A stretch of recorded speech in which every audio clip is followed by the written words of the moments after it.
Hey everyone, I'm Kay Donaldson, Program Director of the Alabama Bass Trail, and we're here on the banks of Lake Guntersville, the first stop on the Alabama Bass Trail and the fourth lake in the Bassmaster's top 100 lakes in the country.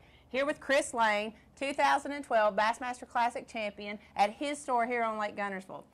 Chris, being a previous champion there in 2012, knowing what this type of event can do for a community, living here, owning a business here, what do you think is going to be the thing that the fans and the spectators are going to want to come and see and do, and what makes Guntersville such a great host for this event? Well, you know, this might be one of the fourth and out of the top 100 lakes. As far as I'm concerned, it's the #1 as far as the most fished lake in the country. And you know, so many people are going to want to see how in the world these guys catch them, why this lake produces over 30 pounds almost every single tournament. You know, it's just got so many fish in it, and why people love this lake so much. And they're going to be able to see it firsthand by being a spectator boat, by watching it from the bridge, watching it from the banks. They're going to be able to just, you know, they can come into the shop here at Chris Lane Outdoors, get the tackle they need. They can do whatever they want. And the thing about Guntersville is, in this lake, is that they are going to be able to come back and catch the fish that these guys catch. They're going to come back and be able to, you know, just enjoy the beauty of this lake, and not only that, the amount of fish that are in it. Without giving away too many secrets, because we certainly want you to be there, if you were approaching this lake, what would you do? Well, the good thing about this lake, and one of the opportunities that these 50 anglers are going to have, I've got my work cut out for me, as you know, but we're going to work hard and get there. But is that this is going to be able to be anybody's ball game. This can be won from the north, south, east, and west of this lake. I mean, any part of this lake can produce the winning sack of fish. And you know, what was it? 38 years ago is when they had the classic here, when Rick Clunn won.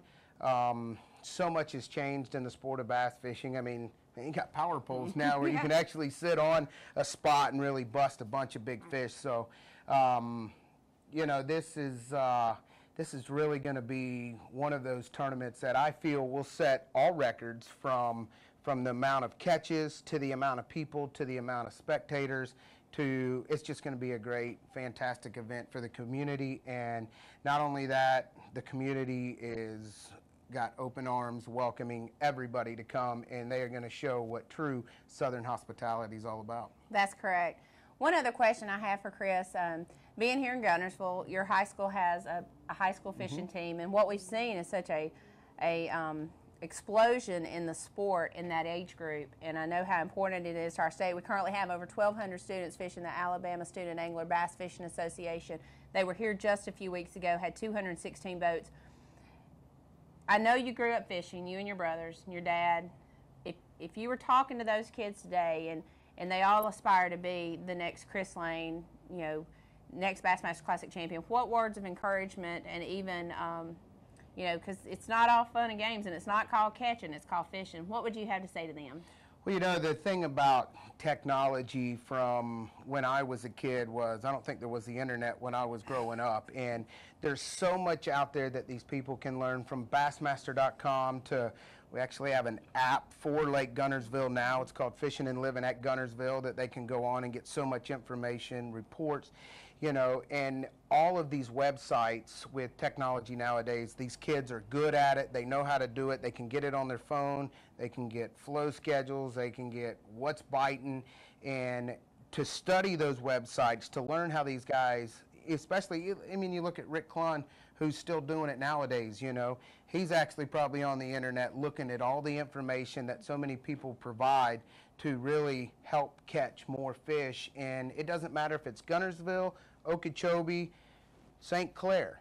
Anywhere in the country you can find fishing reports, you can find what the fish are doing, what patterns are doing, and what people have learned over the past 38 years. I think that's great, and certainly teenagers are probably a lot more savvy at that than we are. I know they are in my house. One thing I'd like to remind people to do is, as you're preparing for the Classic, please check out the app that Chris is talking about, Fishing and Living on Lake Guntersville, but also check out the AlabamaBassTrail.org for more updates on the upcoming Classic and fishing in Alabama. Thank you so much. Outdoors Pro Driven Media.